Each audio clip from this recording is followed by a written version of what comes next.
So recently I was in the Epic Games live stream Inside Unreal, where I talked a little bit about optimization for the game Far Far West and kind of showing a little bit of the process. I just want to take a couple of examples and show you kind of how you do a lighting audit and how to approach optimization for your lights.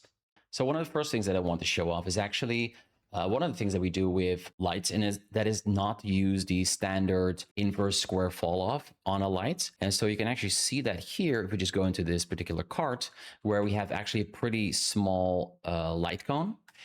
And if we just go into something like maybe lighting only or detail lighting, then we can see that perhaps a little bit better. It's better to see that in the shadows here, where they have a pretty good influence, but actually their cone is much smaller than you would without the inverse square fall off. And let me just go ahead and open up the BP cart to actually show you what the difference is. So in the cart, we have two spotlights, and there quite a few settings are tweaked, but the most important one that I want to show off now is actually under light and then advanced, the use inverse square fall off. And then once you turn it off, you have the light fall off exponent. And then also the intensity will have to be changed quite a bit. So I'll go through this process with another light that currently doesn't have it yet, so that you can see like how does it actually work. But we have tuned this already, and then the real difference there is that you get a lot more light influence, like a lot more visible light, that is just less realistic, but it also needs a lot less of a radius to affect the world in a pleasing way. And in our case, it's a stylized way. So let me go ahead and show an example where that hasn't been done yet so that we can apply it live. So for that, I'm just going to open up one of the windows, and it will be the light mixer I like to use for this. Because the light mixer, which is really cool, is just all of the lights, whether they are just placed lights directly into the world, or if they are light components within blueprints, they're all going to be listed here, which is super useful. And then when, for example, you click on a projector here, then you can just double click and you just jump to that particular light in the world. And then you can inspect a bunch of properties. You can right click this to change all the properties that are being shown. I have changed this a little bit to like cast shadows, attenuation radius is an important one for optimization, detail mode, and then max draw distance, also very useful. So then let's have a look at some lights that actually don't use that inverse square fall off yet. And for example, here we have here it's enabled. So here we have a radioactive barrel, or here we have a couple of these grave cross. This might be an interesting example because we have both the barrel and the grave cross next to each other. And so these still use the default lighting in Unreal, which is the more realistic fall off, I suppose. But it's the result of that is that you get these very, very soft fall offs, even though on all of these areas, there no longer is any influence. Now, of course, it might also be a little bit affected by the shadow, but really, you can see that it's not really affected by the shadow because even here, you no longer really see any influence of the lights. However, the light projection cost is still going to be influenced by how big this thing is on your screen, the shape of the lights on your screen. We can just go ahead and edit this in the blueprint, or in my case, I'm just going to edit this in the instance. So we can select the point light, so inverse square fall off. That's really going to mess with the lighting because now, first of all, the intensity is in a completely different range. So we should maybe think of like between 1 and 10 or so. So maybe 4 is again significantly better. And then what you want to do next is scroll down again to just underneath, or which is disabled, the light fall off exponent. And now you can set it maybe to 1 or 2, and you can just sort of drag it. You can see how this changes. So maybe 2 is a little bit better, but you can go even lower than 2 if you wanted to. And now you can see that it has a lot more of an influence within that sphere, a lot more use out of its attenuation radius. And then the next step really is to just change that attenuation radius to something lower. You don't have to use a power of 2 here, but you can just make it now a bit lower and maybe change this again to like 3 or 2.5 or something. You can change this to be the same influence that it was before, but now it's on a much smaller range. The other thing I want to do is just to reset this source radius. I'm not sure why was so high. And so the result of making these kind of tweaks is that our light projection cost is smaller because we have a smaller shape that is projected on screen, literally. And also the shadow depths shadow rendering cost is going to be lower if we have shadows enabled. Now, this radioactive barrel doesn't have shadows available, but if you do, then that is going to affect fewer objects, so less invalidations. And it can also have a smaller shadow resolution because it's just a smaller shape. Now, I've made a couple of changes here. What I'm going to do is actually just apply instance changes to the blueprint so that I've now just pushed those changes back into the defaults, and then all the others have the same those same properties applied. You probably want to make sure you tweak this in a couple of light scenarios. Like in this case, I was already in the shadow, but this guy here, which also should be tweaked, he's also in full light. So maybe it's a little bit less easy to see the difference because he's also in a full directional light as well. One thing you can also do in the light mixer, which can sometimes be nice, is that you can just click this little isolate in the left here, and that also can disable all the other lights so that you have maybe a better view of what you're really trying to do. And actually here you can see just how poor this fall off really is, because just we have this really subtle fall off on the rocks right here. We just in just lit mode is barely going to have any influence. You just spend a lot of potential performance on the light projection and the shadow rendering, even though the influence of it is really weak. So we can do the same thing with this one. Just again, source radius, I think that should be 0. We don't need that. Again, do the same thing with inverse square fall off, can be off. Maybe set it to 2 or even less. Now we should just make this one maybe 2 is again still a little bit more intense, or should, because that's the whole point. We should reduce the attenuation radius. Maybe just 1.5. So now you have a similar influence visually.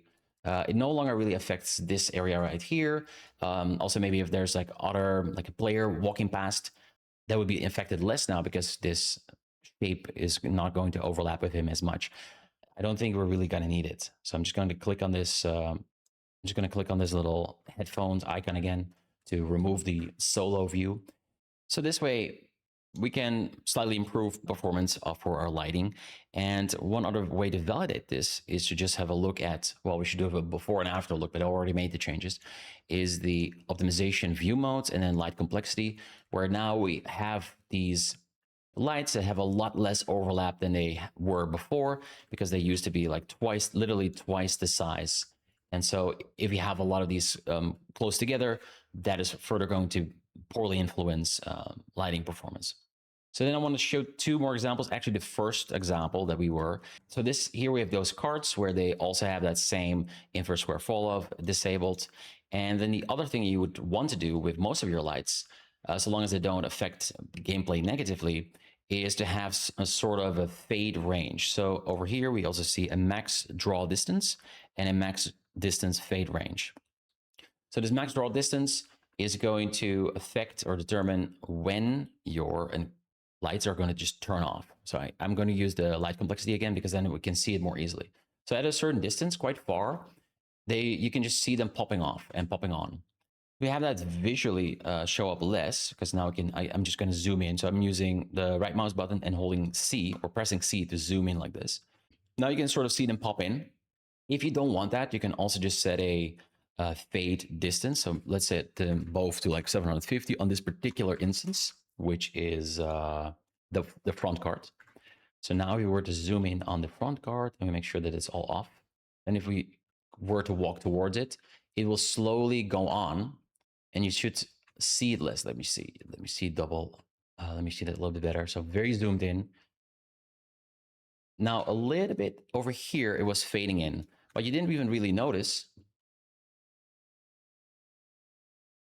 And the others are still popping in. So these are still popping in, and the first one is fading in. So then with a little bit of a fade, you don't even really notice it as a player anymore. So that's what I will probably change on this BB card, is that they all actually apply that fade range. So let me go ahead and actually apply those changes to Blueprint, so that they also all have those same changes. And so then if the player were now to go walk towards us, then those lights is sort of fade out and fade in. And then naturally you want that to be outside of the player noticing, especially for the scalability when you're on like high or epic. By default, there's another console variable here within scalability that adds a multiplier to those fade ranges. and it's called r.light draw distance scale. And when you put this on medium or low in the shadow quality, then actually it will go. Oh, they made the low a little bit crazy. Let me go ahead and set to medium. When it's on medium or low, then that by default applies as 0.5. You can always change it in your default scalability INI. Just set it to whatever multiplier you want. Okay, so now you can see that it fades out a lot sooner, but the benefit is, of course, more performance, because if you're on low or on medium spec, you probably prefer having actually like 60 plus frames per second rather than having lights for things that don't really influence your gameplay.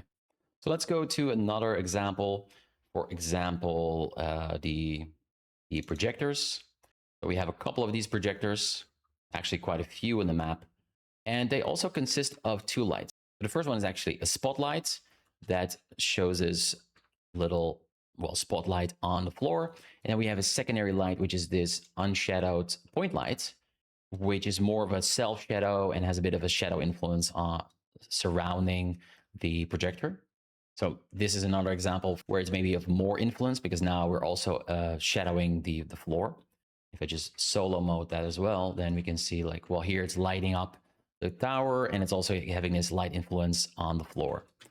Now, the thing with this light is actually twofold. The first one is that these light cones very quickly, and you see this often with games, that they have these enormous light cones. And it gets worse, of course, if you still have something like inverse squared fall off, which is, you know, the default realistic lighting again, because then you need sometimes a really large cone of influence, an attenuation radius, to have like a decent look on your lighting. Now, in this particular case, they actually have, you know, probably they can get away with like a smaller attenuation radius. So if we make this a little bit smaller, they have basically still the same influence than if it was 2048. Now, also, they really like to use those power of two numbers. That's not always necessary, because, you know, there's no real benefit to it. You want to tweak it to whatever works best. So now we have reduced the attenuation radius by a bit compared to what it was. See, there we go. About 1400 was the change that we made, with like a minimal influence on the actual geometry that we're affecting. Like a slight difference here, but I don't think anyone's really going to notice. And then the second part is actually the point lights. It adds some nice effect to the overall scene, especially also there's lighting the little blades over here. But it's not essential. And so one of the things we can do as well is just use the good old detail mode, which also is then, of course, available in the details panel here if you don't have your light mixer open. But I also have it here as one of those columns. Then we can also set this to something like medium or high or epic. And so this, again, is affected by your scalability. So now we set our viewport scalability, and this is under effects. Because we've set the point light to medium, it actually just trims this entire light. It just no longer renders it. So for small lights that are not really going to influence your gameplay again, and have maybe a very subtle effect on the overall game, then that can be a nice thing to save more on, well, both lighting costs, but also you could also apply this maybe to your Niagara components. There's other ways to also call Niagara systems on low scalability, but you know, can be done here as well. Or if you want to maybe other meshes or maybe decals that you don't want to initially render on the lower scalabilities, because they're more of a visual flair rather than something important. Because here again, I don't think anyone is going to miss the fact that this light is now not on. But of course, if you're running on higher epic, then it will, you know, in some certain cases look a little bit nicer. So for the high end, you can keep it, and for the lower end, you maybe can trim it. Now in this case, it would keep it on, for example, medium. Now you can see this light influences back again, but then on low, it would be culled. And now this is the case where, of course, the detail mode, I would want to save back as the default. However, the spotlight attenuation radius that I set to 1400, I just want to have that as a per instance edit and not put back in the blueprint, because this is more of a case-by-case basis, where maybe another projector here, you know, you can see that it goes through the ground quite a bit, because this is just a very low to the ground projector. So maybe again, we can just tweak the spotlight to be a little bit less, but then to maybe offset the fact that there's more of a fade, we can set the intensity maybe to 5 or 6, or just keep going to whatever we need it to be to still get the overall influence back of the light. However, we again have a much smaller attenuation radius than what we had before, which was like, again, more than 2000. So see that that's again going to potentially save on light projection costs, maybe some shadow invalidations, depending also on how your shadowing works. In the case of like virtual shadow maps, it's a lot smarter about it than if you don't use virtual shadow maps when it comes to understanding what to render within the light cone. So then let me jump to another level. I'm going to just go into the lobby because there's a couple of more interesting examples there. So here we have this really cool looking lobby of the game, which is really awesome, I think. And one thing I often like to do is to just validate if there's not a lot of invalidations happening, like shadow invalidations from certain objects in a scene that might be like really close to a light, but that are animated or that are skeleton mesh. And as a result, you have these local lights or even directional lights that just have a lot of shadowing costs because there's not a lot of caching going on. So for that, we have the virtual shadow map. Again, I'm assuming you're using virtual shadow maps at this point. And we go to cached page. At this point, there's a lot of blue, which is dynamic invalidated. However, I think there's also just maybe a bug with their receiver mask. So for this particular view mode, I'm going to just disable that receiver mask. So r dot use receiver mask directional 0, because I think something might be messed up with that affecting our cached page view. Turning it off doesn't actually have like a major impact on the actual performance. It just shifts performance from one stat to another. But we do actually have a lot of invalidations for some reason. So this is interesting because potentially there is some stuff that is being invalidated. So here I see a bunch of flowers, and maybe if I just turn this off, a lot of it turns gray now just from hiding the instance foliage actor here. So probably a bunch of that foliage has shadow casting enabled. That's probably not something that we would want necessarily.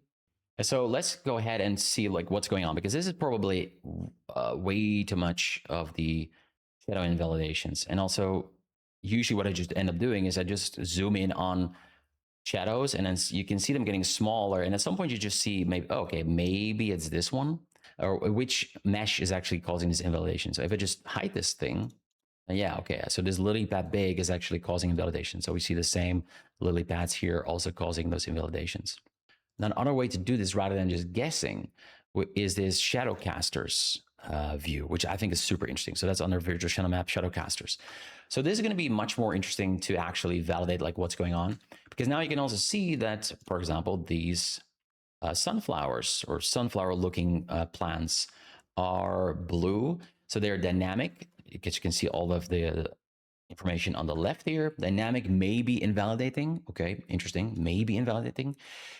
So that's something to check out. But then also we can verify that, yeah, actually these lily pads that were displaced here, they're also blue, and they are probably causing some kind of invalidation. If you just search for shadow, if you just disable this dynamic shadow, then actually in this case it becomes yellow, which means it is using a contact shadow. That's pretty commonly what you would use for like foliage, because the foliage is animating, and you can also see here that, yes, in fact, they are animating this this mesh. That's not great for virtual shadow mapping, because anything that uses something like WPO, world position offset, will cause invalidations. So probably what I would want to do on this is for them not to either not use shadows at all, but if you really desperately wanted to have like this lily pad shadow here, maybe we could try out something like a static shadow, where now it still works as a shadow. However, it no longer does any kind of validation. It forces it to be static. So if we go back to the cached page, now you can see that, in fact, it is not invalidating, but we still have that shadow, which with this guy, we don't, unless we just turn that bug on. So now here, static and dynamic shadow. So this is probably what they would want to use. For their case, if they really want to have that dynamic shadow, then it's not necessarily entirely for free, because it might still render it one time, but at least it's no longer every frame causing invalidation on that entire page. And so I think that is just what's happening in a lot of places in this particular map. Also, I see another flower here. So we can just start guessing really where they are. But again, going to the Shadowcasters view, which is, I think, is super useful because this is really going to help us much more easily determine why something is causing invalidations. So in this case, we see some purple. That would be dynamic invalidating. And actually, usually you'll see that that is actually just skeleton meshes. So here also skeleton meshes, more skeleton meshes. These are also skeleton meshes. So that's also something that is then invalidating. Okay, this guy is also skeleton mesh. However, he has his shadowing turned off. So then it becomes actually just, in that case, gray, because the cast shadow here, you can see it's just entirely off. So let's have a look at a couple of other optimizations that we could apply. Here I see a couple of issues. Of course, there's Ivy, which is probably very recently added. This is exactly the kind of stuff that could really use and benefit from disabling shadows, but then relying on context shadows. So the context shadows are essentially just a screen space shadowing effect. So you don't have to re-render these into your virtual shadow mapping, but it can use, ray marching in screen space to still try to get some kind of short casting shadows that look decent. It doesn't work for like very long shadows, but here, because it's pretty close to the wall, it's going to look pretty decent. So they have a lot of Ivy. So I think we can probably just do it on all of them. But at least let's do a couple of these. I just managed selecting them. I would probably just select all of the Ivies here because I think they're all going to suffer the same problem. And then shadow, just turn off dynamic shadow. We're still going to have, at least they're still going to have context shadows as an option. If you look at it from a distance, it still looks pretty decent because now the context shadow is working well. I think now maybe up close, so maybe also the context shadow itself needs to be tuned a little bit because now you don't really see that much shadowing effect anymore. However, overall, I think this is going to sell the effects. However, now the nice thing about this is that the Shadowcasters, here you can see that these are now become yellow, so they're no longer casting those dynamic shadows. And so this in return is going to reduce the influence of cache pages. Now we still have some other stuff that is causing invalidation. But you can see that it's no longer the Ivy, because otherwise at this point it would still all show up as blue. So there's something else now in that world that is still causing these invalidations. So this will reduce the number of invalidations. Also, we just don't really have to render it. I mean, of course, from this distance, it looks a lot better. That would be another thing we could look into, like further tweaking the context shadow so that is a little bit more consistent. What shadows you're going to see on those Ivies. So while we're here, let's just go ahead and do a couple more things. I think if we just jump back into like light complexity or something, we could probably have a look at some place where we can improve the light complexity a little bit. Overall, here we see some candle lights. Now, one of the things here is that these candle lights that we can have a look, these guys right here, when you're outside, like Unreal doesn't have like any kind of smart culling for lights. So you're still going to pay the light projection cost, which is not going to be a huge when it's like such a small light, but maybe you still want to be able to like tweak this a little bit on a per instance basis as well, where you have like this little light. Are you really going to see it from anything further than this? At that point, your max draw distance could be like significantly smaller for like a bunch of these candle lights, because there's quite a few in this house here, and they're all like not going to be that important. Secondary thing maybe is just have them disabled on low. They add on like a little nice effect, but again, for low spec, you want to have the highest. Possible frame rate. So then, maybe you can set the detail mode on these for low again, so that they don't show up, especially because they're also casting shadows. So if you're interested in learning more, I have my blog, tomlohman.com, and on the optimizations tutorials page, I have more long form tutorials that you can watch, and have other free articles available as well, and some of the other stuff that I do. For example, I have this whole article about all of the optimization highlights from the latest release of Unreal Engine 5.8. And besides that, I have a optimization course that you might be interested in, where I talk for hours about all the little details and a process and all the tools and all the tricks to optimize the games and Unreal Engine 5. This goes for a lot of graphics, C++, lighting, shadowing, nanite, memory optimizations. Like a lot of it's already covered, and it's still growing in the number of lessons all the time.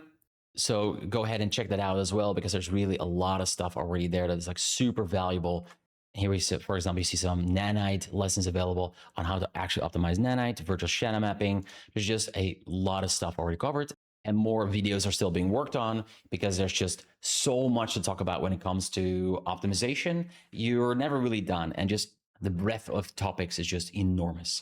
So go ahead and check out that course. Check out my blog where I have a lot of freebies as well, including some things from YouTube and the recent Unreal Engine live stream where I'll also talk more about optimizing Far Far West. So go ahead and check it out. And I would love to welcome you into my course soon.